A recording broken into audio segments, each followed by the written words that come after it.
మనం వెంకటేశ్వర స్వామి హుండీలో ధనం వేస్తాం కదా. తిరుమల వెళ్ళిన ప్రతి ఒక్కరూ ఎంత పేదరికంలో ఉన్నా కూడా స్వామివారికి భక్తితో ఎంతో కొంత హుండీలో వేస్తారు. ఒక విషయం గుర్తుపెట్టుకోండి, మనం వేసే ధనం ఖచ్చితంగా మన కష్టార్జితం అవ్వాలి, న్యాయంగా సంపాదించింది అయి ఉండాలి.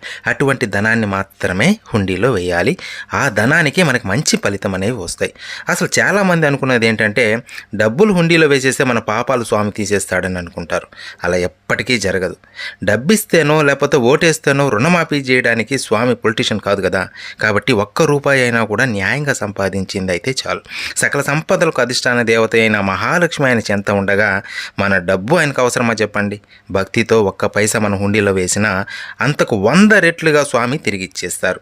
ఇంకో బాధాకరమైన విషయం ఏంటంటే, స్వామి దర్శనం చేసుకుంటూ ఉంటే చాలామంది చిల్లర విసిరేస్తారు గర్భగుడిలోకి. తర్వాత ధ్వజస్తంభం దగ్గర కూడా డబ్బులు విసిరేస్తూ ఉంటారు. దీనిని భక్తి అంటారో ఏమంటారో మీరే చెప్పండి.